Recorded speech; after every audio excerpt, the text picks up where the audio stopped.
예, 이제 그 인사관리의 이제 마지막 그 관리 단계인 유지관리입니다. 유지관리. 유지관리는 뭐 한마디로 얘기하면은 그 회사에 들어온 우리 종업원들이 어떻게 하면 회사를 떠나지 않고 같이 갈 수 있을까?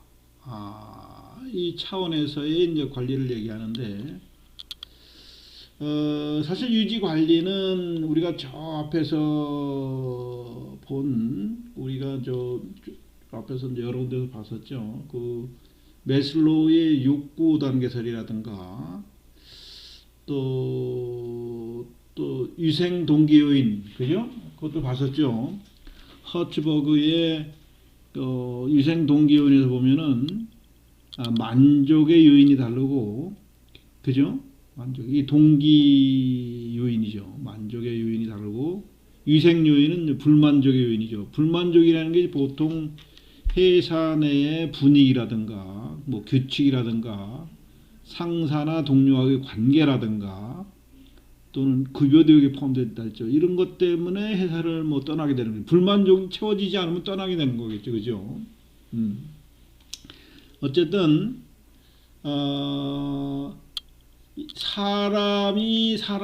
사람과 사람 사이의 단순한 상호작용으로서의 관계보다는 모든 인간을 하나의 인격체로 이해하고 관리하려는 접근이 필요하다.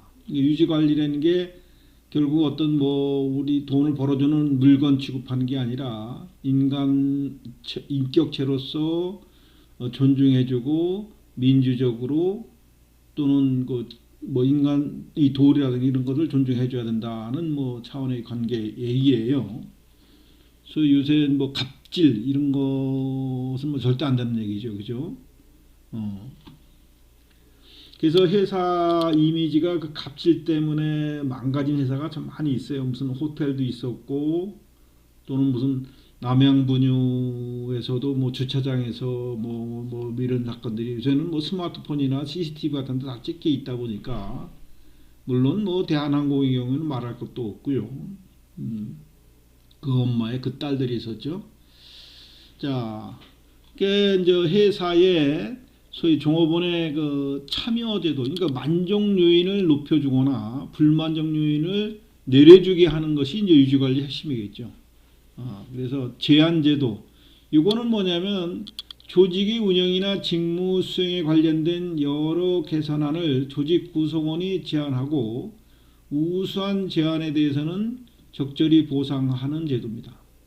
이거는 특히 이제 발명품을 제안하는 경우도 있고요. 제도를 개선하는 효과도 있고요. 여러 제도가 있는데 이게 열려있는 회사들은 좋아요.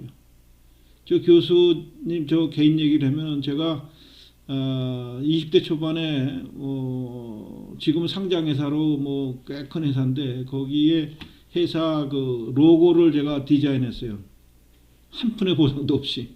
근데 지금까지도 그 회사가 있습니다. 한일철강그룹이라고 이렇게 생긴 마크가 내가 만든 겁니다. 그거 가지고 돈 달래러 가야 되는데 물론 거기 사장도 나하고 같이 다 일하던 사람들이에요.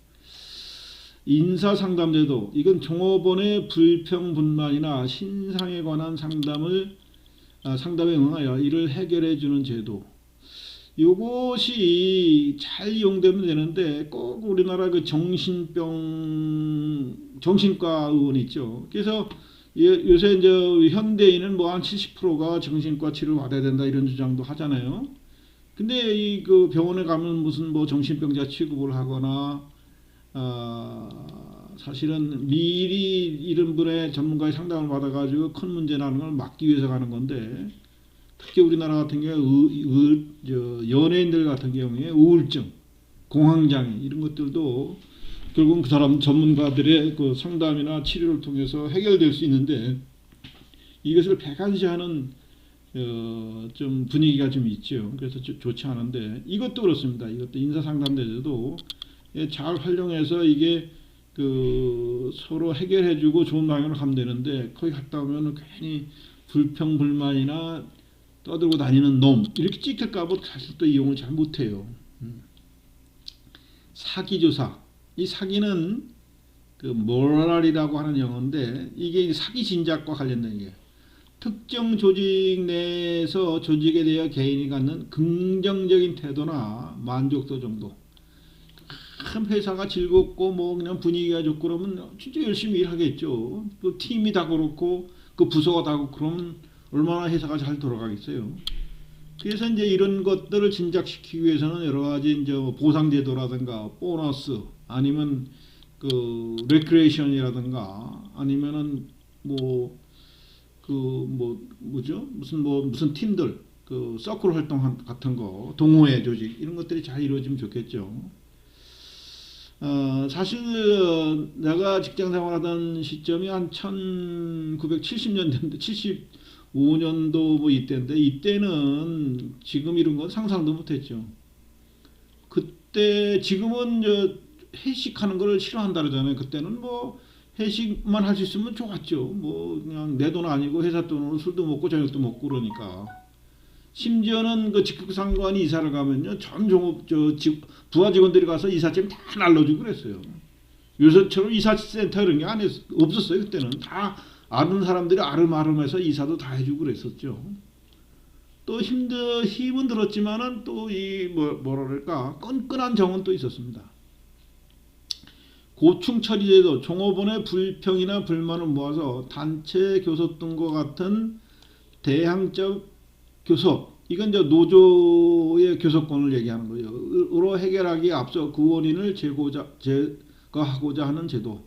그러니까 회사에서 고충 처리를 미리 듣고 해결해주면 나중에 큰 문제 부딪힐 것을 사전에 막는 거죠. 그죠? 사실은 삼성그룹이 노조가 대부분 없는데 이런 시스템이 아주 잘 돼 있기 때문에 노조가 없이도 이렇게 굴러온 겁니다. 근데 어제 그 이재용 부회장이 기자회견하면서 앞으로 노조를 허용하고 마음껏 활동할 수 있도록 하겠다. 지금 자기가 이제 재판에서 이제 코너에 몰려서 유죄를 받을 위험이 있다 보니까 뭐 자식한테 회사도 안 물려주겠다 뭐 이런 제안을 했지만은 뭐 그게 뭘 의미가 있는지는 잘 모르겠습니다. 어쨌거나 그다음 의사소통을 잘해야 된다는 거죠.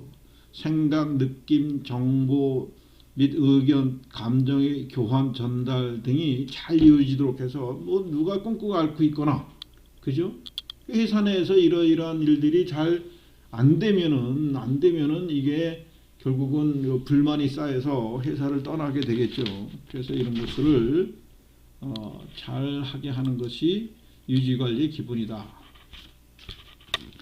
노사관계관리 측면에서 보면은 인적 자원의 생산성 향상과 동기부여에 큰 영향을 끼친다.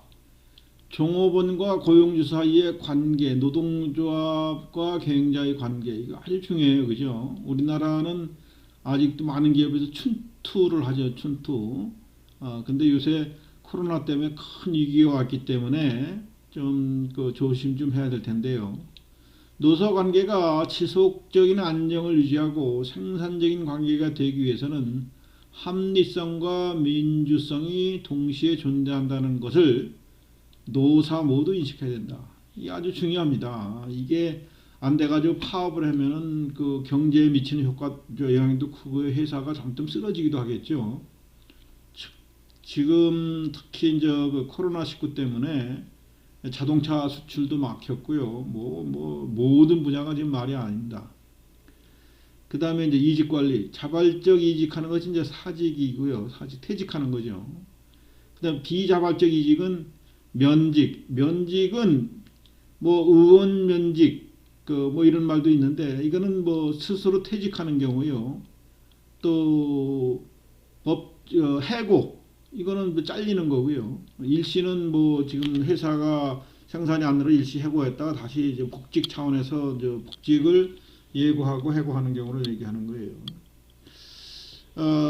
특히 또 삼성 얘기를 해서 안 되는, 삼성은 삼성 출신 퇴직자들이 모이는 그룹을 삼성이 그것도 사후도 관리를 해요.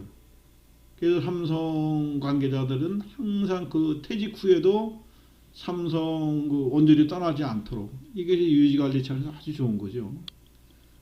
그래서 내가 그전에도 얘기했지만은 경영학이라고 하는 것은 국내뿐만 아니라 국외에서 잘 되고 있는 회사를 분석을 해가지고 그것을 배워내는 것이 그것이 경영학이에요. 여러분들은 잘 모르겠지만은 정주영 경영학 이래가지고 서울대학교에서도 강의를 한 적이 있고요.